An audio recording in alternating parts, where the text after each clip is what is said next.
Terimalah penyembahan dari keluarga Saat Teduh. Bapa, Engkau tersenyum melihat anak-anak-Mu belajar mencari wajah-Mu. Berfirman, bersabdalah lewat Roh Kudus di tengah-tengah kami, biar nama Kristus Yesus ditinggikan dalam hidup setiap jemaat-Mu. Hari ini Kau memilih kami untuk menerima sesuatu yang baru. Kami buka hati, kami buka telinga kami. Kami mau duduk diam seperti Maria. Sampaikan sabda-Mu, sembunyikan hamba-Mu di balik salib-Mu. Demi nama Tuhan Yesus, haleluya, amin. Puji Tuhan. Minggu lalu di Gereja Mawar Sharon, saya memberikan satu khotbah seri keluarga. Di sana saya jabarkan tips-tips dari firman Tuhan, pewahyuan-pewahyuan tentang bagaimana memiliki keluarga yang utuh dan mengalami rencana Bapa. Kalau Anda belum dengarkan, Anda bisa langsung aja cari, kan sudah di-upload semua, supaya tidak ketinggalan. Pesan-pesan di Saat Teduh dan pesan-pesan di dalam gereja itu saling melengkapi. Pesan di Saat Teduh ini seperti good news atau kabar baik. Tapi di dalam gereja saya banyak memuridkan. Firman Tuhan lebih lengkap malahan. Saya dorong Anda untuk cepat-cepat mengejar ketinggalan ya. Dan juga yang hari ini saya sampaikan berhubungan dengan Saat Teduh Sabtu depan ini. Karena ini adalah berseri. Tentang keluarga juga, ya, saya beri judul yang hari ini dulu, keluarga yang bahagia itu seperti apa. Nanti yang Sabtu itu judulnya apa yang mendatangkan berkat Tuhan dalam keluarga. Jadi berhubungan ya. Mari kita buka Mazmur 128. Saat Teduh hari ini judulnya keluarga yang bahagia itu seperti apa. Saya bacakan ya. Ini berkat atas rumah tangga ayat 1 sampai 6. Nyanyian ziarah. Berbahagialah setiap orang yang takut akan Tuhan, yang hidup menurut jalan yang ditunjukkannya.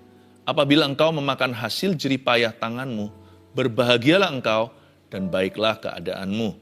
Istrimu akan menjadi seperti pohon anggur yang subur di dalam rumahmu. Anak-anakmu seperti tunas pohon zaitun sekeliling mejamu. Sesungguhnya demikianlah akan diberkati orang laki-laki yang takut akan Tuhan. Kiranya Tuhan memberkati engkau dari Sion, supaya engkau melihat kebahagiaan Yerusalem seumur hidupmu. Dan melihat anak-anak dari anak-anakmu, damai sejahtera atas Israel. Ambil catatan, kita akan menerima rema-rema dari Roh Kudus. Pertama-tama, pembukaan Mazmur ini ada kalimat nyanyian ziarah. Ini adalah tulisan pemazmur saat dia sedang menuju ke Yerusalem. Orang Yahudi zaman dulu, mereka harus ke Yerusalem minimal 1 tahun sekali ke Bait Suci. Tetapi hari ini, di samping gereja, keluarga adalah mesbah kita. Nyanyian ziarah itu harus kita nyanyikan, bukan lagu beneran, tapi kita harus siapkan hati setiap kali kita pulang ke rumah dari kerja, atau ketika kita traveling, lalu kita kembali. Nyanyian ziarah itu mengajarkan kepada kita untuk prepare your heart before you come home. Sebelum kita reuni dengan family. Jangan pernah take it for granted. Jangan pernah anggap itu sebagai sesuatu yang biasa. Jangan pernah remehkan kasih karunia. Setiap kali kita itu bertemu keluarga kita, sekalipun kita itu tinggal bersama serumah, itu adalah anugerah. Nyanyian ziarah mengajari kita bahwa keluarga adalah mesbah kita. Makanya ada satu term namanya mesbah keluarga. Itu betul karena keluarga adalah mesbah. Tapi keluarga juga adalah sorga. Sorganya kita. Memang sorga itu bukan di bumi. Sorga itu ada beneran. Yesus berkata, aku pergi ke sana mempersiapkan jalan. Bahkan aku ke situ untuk mempersiapkan rumahmu. Di rumah Bapakku ada banyak tempat tinggal. Namun demikian, tempat terdekat, miniatur sorga, Tuhan bisa hadir di sana membawa damai sejahtera tak terhingga dan sukacita apalagi kasih. Itu adalah family. Jangan investasi hanyalah pada hobi atau pada pekerjaan melulu untuk cari uang, cari nafkah. Kita cari nafkah juga untuk siapa? Kalau bukan untuk family ya kan? Kenapa kita nggak bisa nikmati keluarga? Lalu apa poinnya? Apa tujuan semua yang kita lakukan ini? Makanya itu setiap laki-laki dan perempuan harus mengasihi keluarganya sendiri. Nyanyian ziarah di sini mengingatkan kita bahwa keluarga adalah mesbah, keluarga adalah sorganya kita. Tapi kalau salah handling, kalau kita sembrono dalam membawa diri, kita juga tidak memupuk hubungan di dalam family, keluarga bisa menjadi neraka terdekat, ya neraka di bumi. Berbahagialah setiap orang yang takut akan Tuhan, yang hidup menurut jalan yang ditunjukkannya. Keluarga yang bahagia itu seperti apa sih? Dimulai dengan seorang laki-laki, dalam bahasa Inggrisnya, blessed is the man. Bahasa Indonesianya, berbahagialah setiap orang.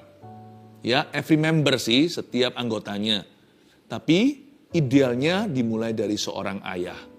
Tapi kalau papanya belum kenal Tuhan, mamanya juga belum, Anda sendirian padahal Anda anak si bungsu, nggak apa-apa, selalu ada imam cadangan.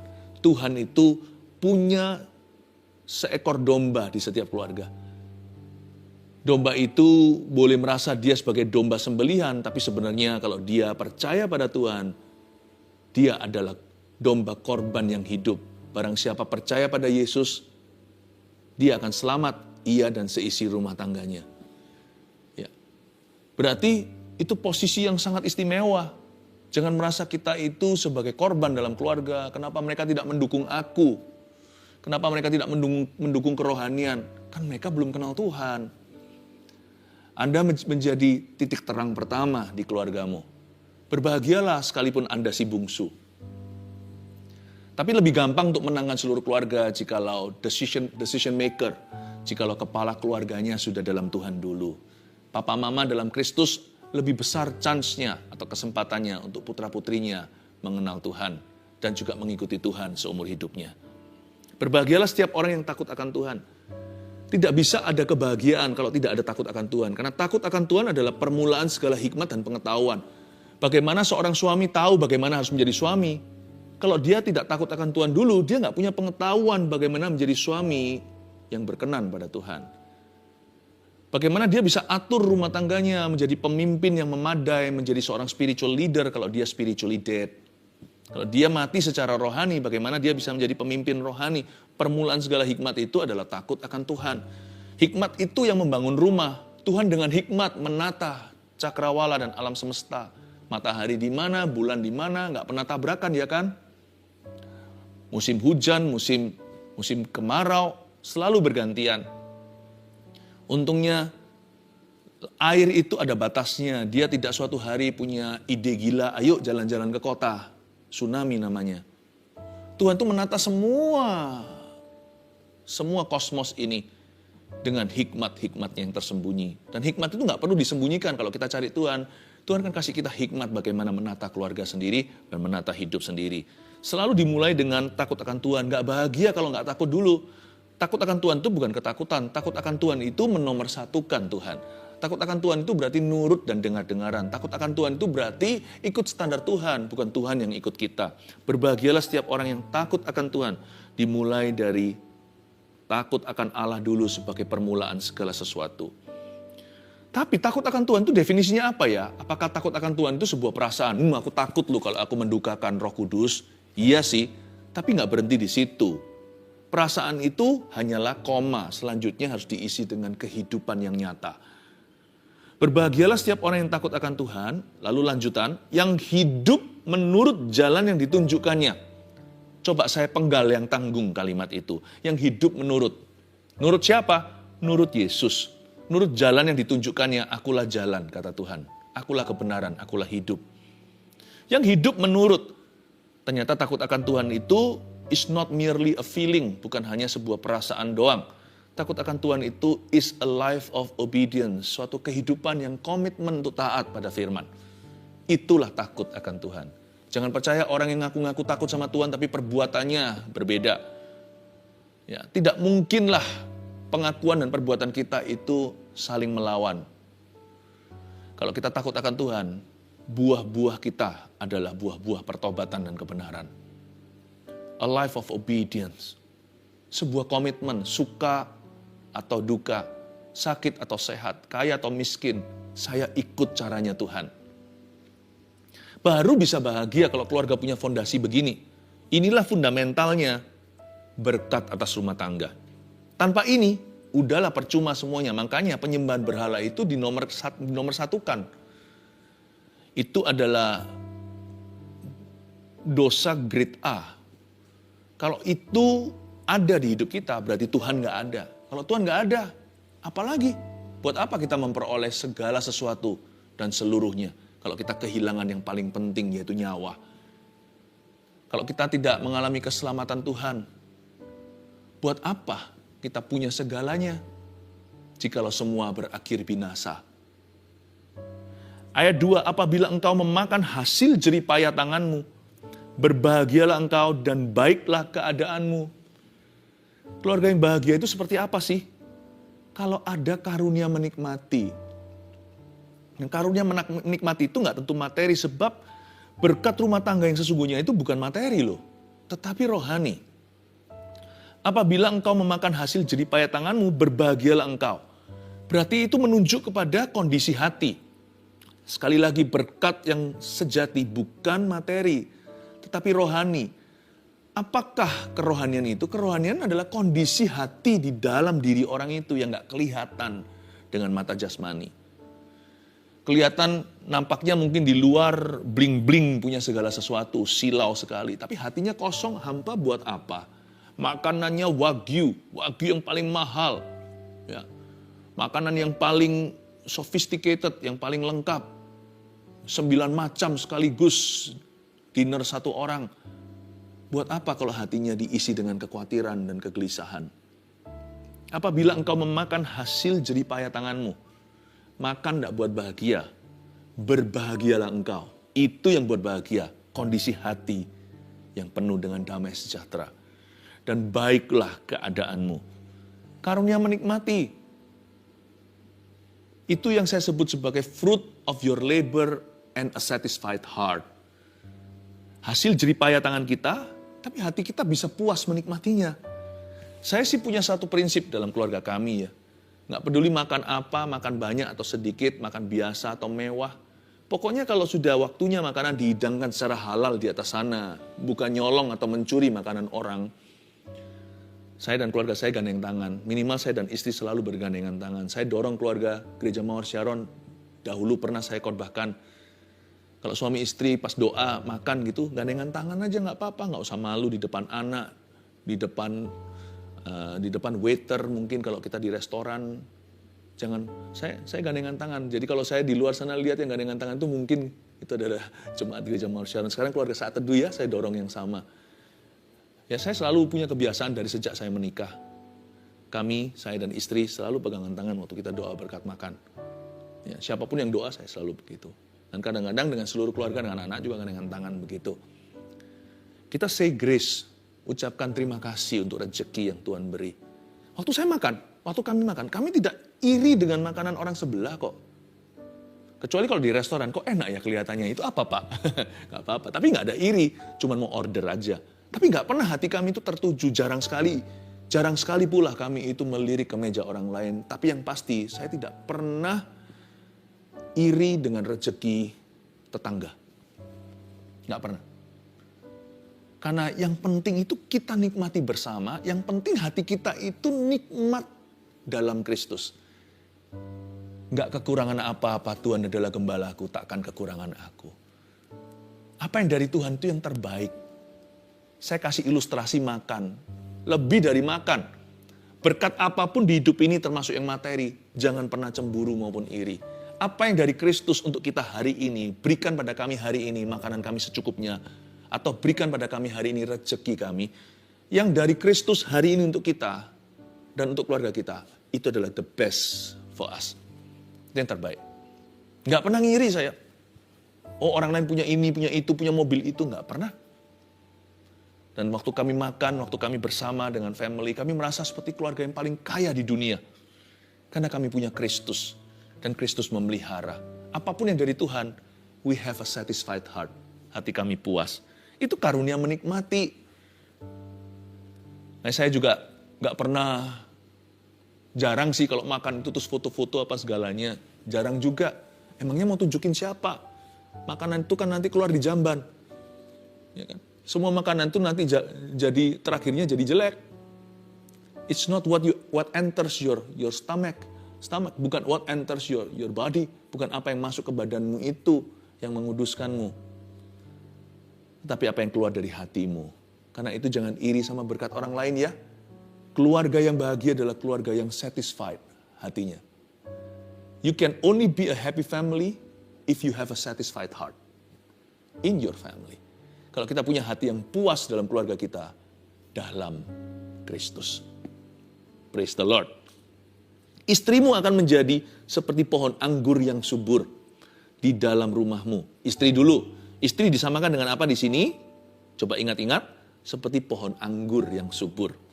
Lalu anak disamakan dengan apa? Anak-anakmu seperti tunas pohon zaitun sekeliling mejamu. Anak disamakan dengan pohon zaitun. Tunasnya, tunas kan muda.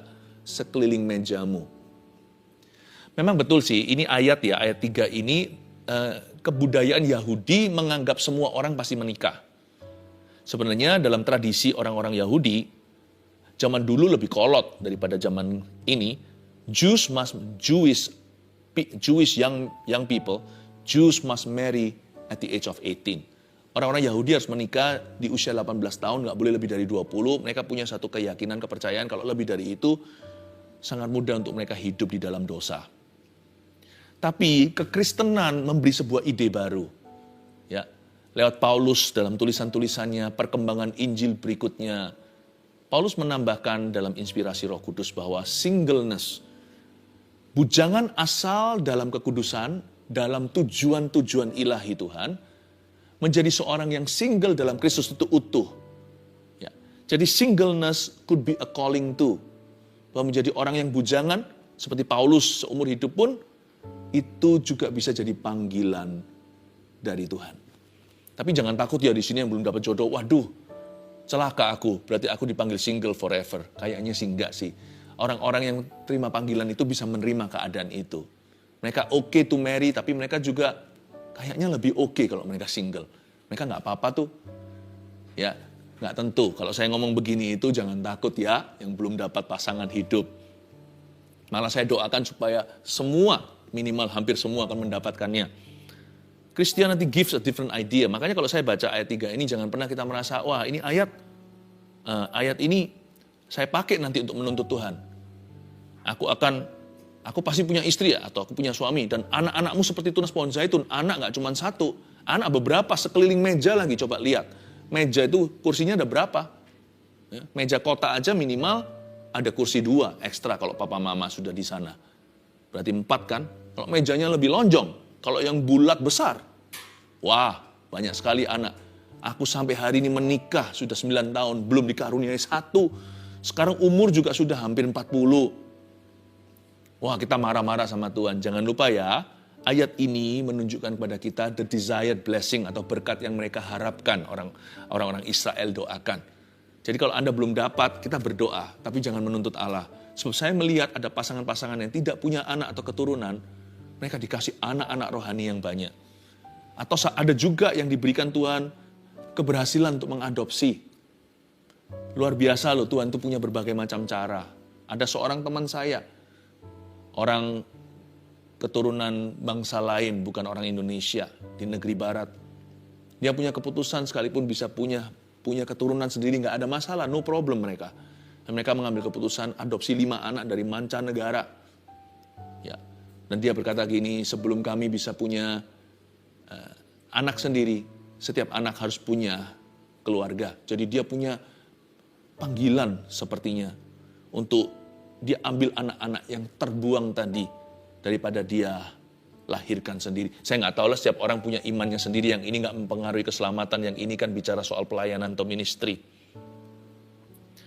Tapi saya berdoa kalau Anda menunggu keturunan, saya doakan malahan supaya Anda mendapatkan keturunan dan melahirkan sendiri. Oh haleluya. Tapi ayat ini menunjukkan kepada kita, istrimu ada dua kejadian di sini. Istrimu akan menjadi seperti pohon anggur yang subur, anak-anakmu seperti tunas pohon zaitun. Anda tahu nggak bahwa wine and olive oil atau anggur dan minyak zaitun itu tidak esensial. Itu bukan seperti air minum. Anggur kan untuk pesta. Kalau minyak zaitun juga bukan seperti gandum makan kalau kita orang-orang Indonesia nasi. Kan bukan makanan pokok, tetapi tambahan untuk celupkan roti.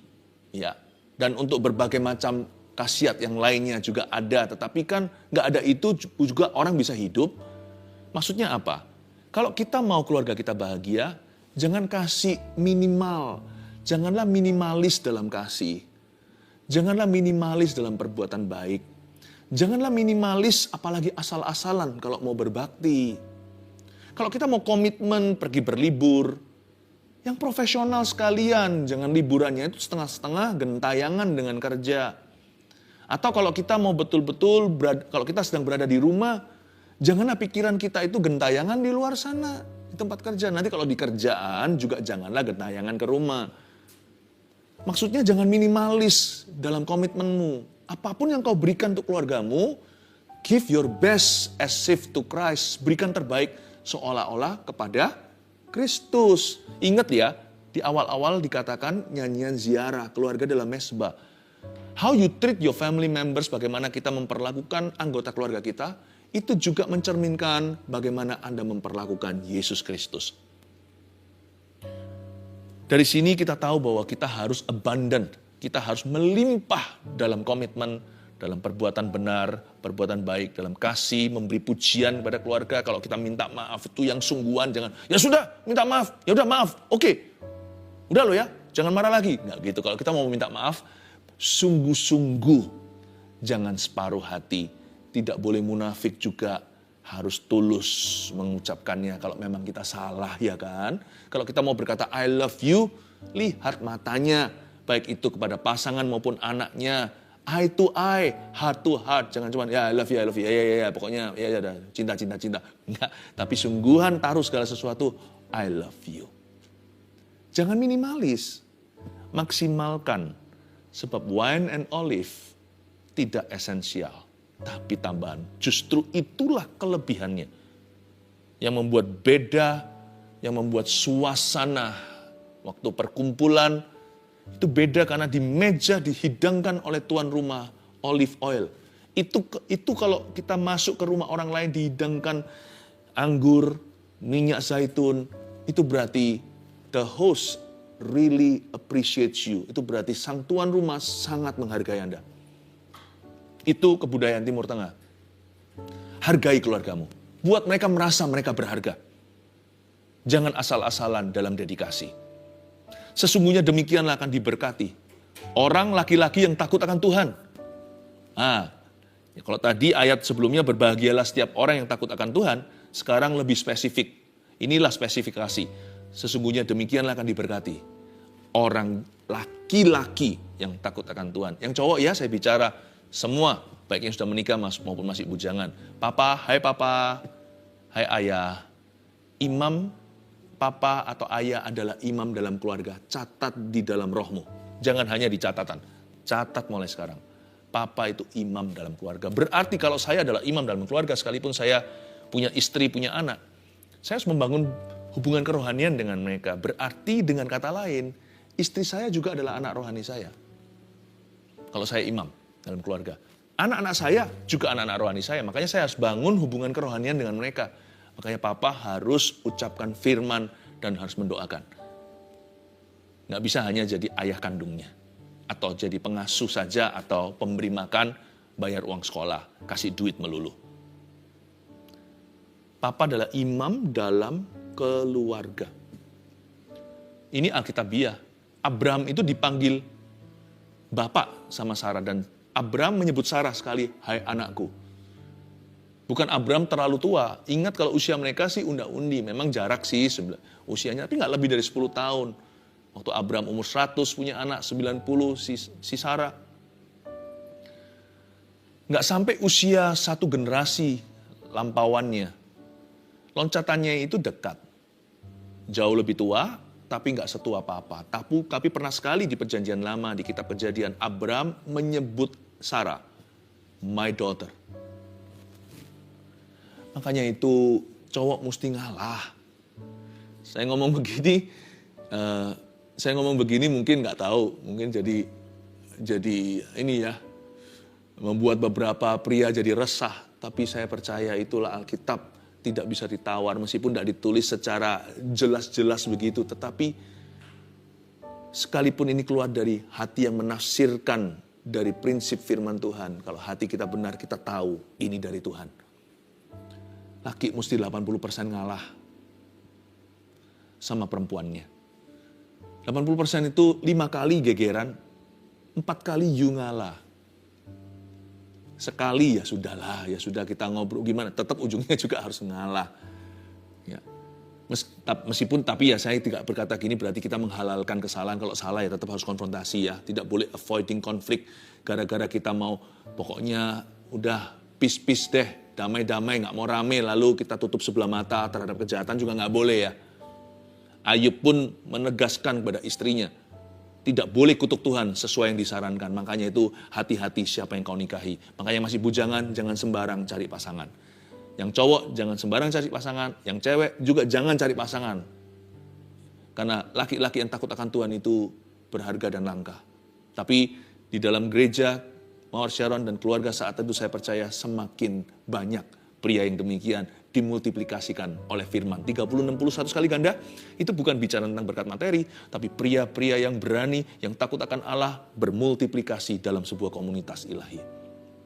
Orang laki-laki yang takut akan Tuhan itu akan diberkati. Papa adalah imam dalam keluarga. Sekarang boyfriends, pria yang pacaran, anak-anak muda, hey guys, you know boyfriends atau pria kalau pacaran, dia adalah imam dalam hubungannya dengan pacarnya. Dia imam loh ya, bukan setannya. Kalau Anda pacaran dengan seseorang, Anda adalah imam. Tapi selama orang itu belum Anda nikahi, imamnya dia tetap adalah papanya. Kalau dia punya papa, kalau dia nggak punya papa berarti siapa yang dituakan sebagai figur ayah di keluarga itu. Anda menjadi imam cadangan, bisa menjadi imam wakil imam. Berarti Anda mewakili Tuhan dalam hubungan itu dan Anda mewakili papanya pacarmu. Karena itu jangan apa-apakan dia. Takutlah akan Tuhan, takutlah akan calon mertua.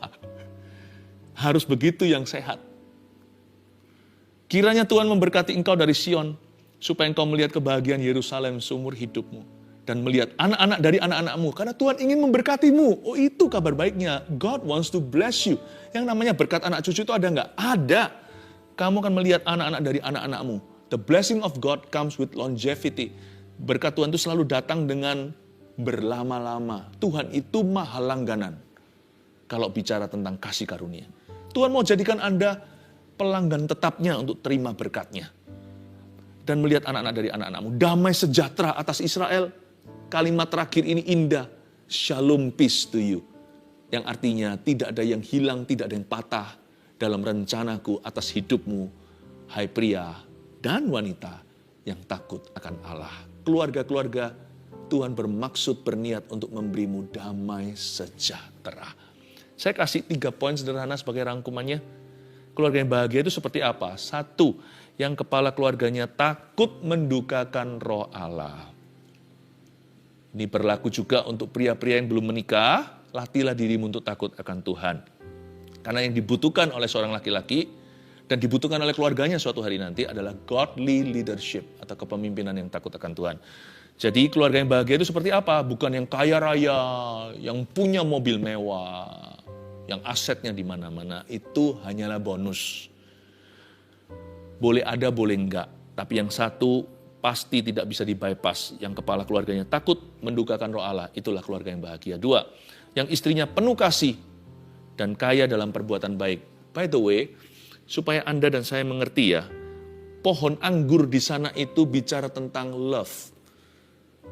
Karena wine, ingat pada waktu Yesus mengubah air menjadi anggur itu, anggur selalu lambang daripada cinta. Karena itu seorang istri yang takut akan Tuhan harus selalu melatih dirinya tambah-tambah kasih. Wanita itu harus penuh kasih.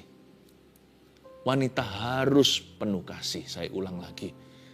Bukan hanya itu, anggur juga bicara tentang perbuatan baik. Mama dalam keluarga atau istri yang takut akan Allah harus berdandan lebih daripada dandanan jasmani. Tetap perlu ya untuk tampil maksimal, saya ngerti, apalagi perempuan. Anda lakukan itu juga memuliakan Tuhan kok, kalau kita itu berdandan dengan baik dan benar. Ya, kalau seorang perempuan itu memperhatikan badannya, dia itu juga pelayanan kepada Tuhan dan juga memuliakan suaminya. Dia tidak menjadi beban. Tidak harus perempuan itu yang cantik, Miss Dunia. Tapi wanita yang menjaga dirinya, tapi lebih daripada menjaga fisiknya, jaga tutur katanya, jaga sikap hatinya. Dan tahu nggak, pakaian yang paling indah di mata Allah bukanlah mengepang-epang rambut dan perhiasan. Yang paling mahal di mata Tuhan adalah perbuatan baik. Clothe yourself with good deeds. Perempuan,